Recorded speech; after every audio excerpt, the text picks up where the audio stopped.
Hey y'all, welcome to the Jump Off. We're going to continue our discussion on race, but this time we're going to look at it from a different angle. So today I have a special guest. Go ahead and introduce yourself. Hi everyone, I'm Daniel, born and raised in South Florida, but I've been living here in LA for 3 years now. Today we're going to talk about white privilege. Now, something that I don't have. I'm going to talk about. From my mind? Listen, thank you. No, okay. In my opinion, like Florida's diverse, but LA, it's supposed to be diverse, but to me it's not diverse. It's segregated. But do you feel that way? I was born and raised in the suburbs of Florida, all the way west on the Everglades. I rode my gator to school. So I grew up right in between Fort Lauderdale. Our field trips, like the easiest field trips would be like the airboat rides, and the gators would come up. The suburban neighborhood was very diverse. My neighbors, Black, Hispanic, white, Christian, Muslim, kids on my baseball team, kids in my class. Like, it was just all diverse. So I was one of the few Jewish kids in my class, and sometimes I was one of the few white kids, but it never rung in my bell. Like, wait a minute, something's not right here. We're all taking the same honors class. We're all taking the same, AP classes. So as long as we all pass, then believe me, I wasn't barely one of the ones that passed. You and I both. When I went to college, I went to UCF in Orlando. Go Knights, charge on. It's the most populous school in Florida. So kids from the Tampa area, Jacksonville, South Florida, we all because it's the center of the state, we all just merge. And that was the first time I saw a lot of white people. Again, still diverse, but it was just a lot of white people. And I remember being I was just not used to it. Yeah. I know that may sound weird coming from a white guy, but when I moved out here, I wasn't nervous. But I feel like a lot of people that live here are transplants, from Midwest, the South, the Northeast, whatever. But it's still, I would say, certain people still live in certain areas because of maybe deep-rooted old-time ways. And But overall, I still think LA is extremely diverse. Socializing in LA, because we know that's a thing in itself. When you go explore the city, do you feel embraced? Yes, because I'm gay. So I knew moving out here, I'm West Hollywood, gay central. I moved out here after marriage equality became a thing. I started our job right away, so I didn't know anyone out here. It took me a solid almost 2 years to find your actual your core. Yeah. And so we go out to when the world was normal, we go to West Hollywood, and it's just fun. I see white, Black, Hispanic, Asian, bisexuals, transgender, everyone of everything, all colors of the rainbow. We're just there having fun and dancing and glitter everywhere. So you as a gay white man, how do you feel? Because I've seen this happen occasionally where they will lump in the LGBTQI plus community and Black community. They go through the same struggles, so we're just lumping them in the same go run. I feel like each side equally has their own struggles and their own fight. They do cross over, but I feel like if you just lump that into one thing, that's not fair. We're talking about pride and how far we come, and I feel like a lot of people, especially maybe, white people, they don't realize that the reason we have these rights is because when Stonewall, all this change came from protests. Marsha P. Johnson, Black transgendered woman. Okay, this is a side note. In college, I had a film theory class, and we watched a movie. It was about Black women in South Carolina, off the coast. The name is escaping me, but the director was a Black woman. So I had to talk about how does it view it. I was like, well, as a white man, if I had to hide that I was gay and Jewish, I could.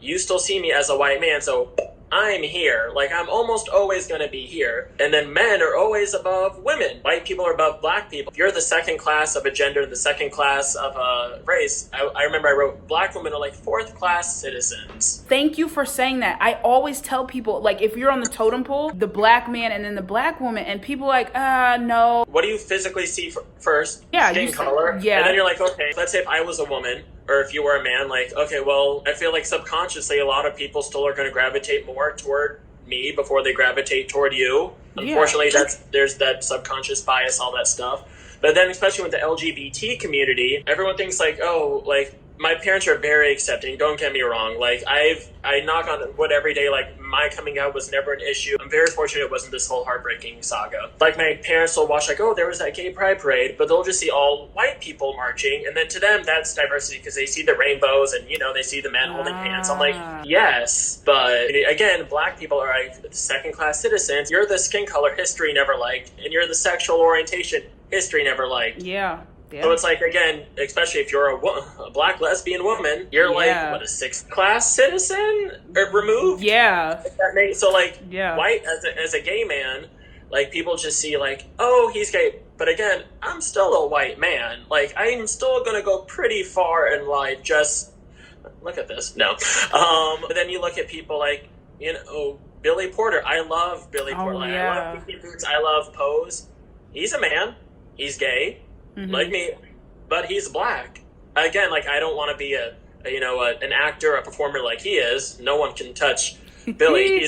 No, but the point is that like, let's say Billy and I were on the same track. I probably could have got to my Tony way before he got to his. Yeah. I was watching a clip, I found it on YouTube from like the 90s. He performed a song off the soundtrack of a movie, and I was like, Billy Porter was around in the 90s. He's been around for a while. It wasn't until Kinky Boots, like maybe almost 10 years ago now. Just saying, like, as a gay person in entertainment, let alone a black gay person, there's biases in our own community. Like if you think of like the gay community and you think of black people, the main name that you hear is RuPaul. And then if you know who Billy Porter is, that's like, I feel like he's because of like Pose and because he's killing the runway at the Oscars and the Grammys. People, they're starting to know when Drag Race started, and I think it was 2009, but it didn't become like Drag Race maybe in the last 2-3 years. Maybe because of his race, that's why it took so long, or maybe because also views on the LGBT community. Because I do know there's also like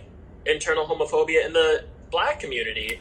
Like there's a lot of black people, and the way I think of it is because, like, again, you're the race history didn't want you to be. So I feel like a lot of parents, when their children come out, I'm not black. I don't have any black family members. They just know life is going to be now extra harder because not only are you the skin color no one likes, now you're the sexual orientation, half the world doesn't like. And obviously you're born black, you're born gay, you're born bisexual, transgender. I understand some parents are like, they don't want you to have all this like hate and pressure toward you, but they're just like, great, now there's one more thing for the world to like hate on you about. And I think if that makes sense. A lot of that comes from like the church, and then that's another thing in itself, because I feel like a lot of people our age are like getting away from the church, because when we were brought over here as slaves, like that was the thing that was like pressed upon us. But I think there definitely is this huge scare, like especially with gay men, because I think it's like you can't be a man and be gay, like in the black community. That bias, like in the white, I mean, again, I may be from South Florida, but I'm not like from the South.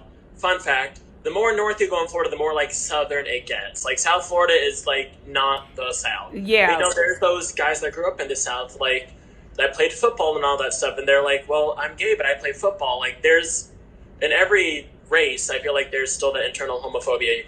You're not a real man if you're attracted to men.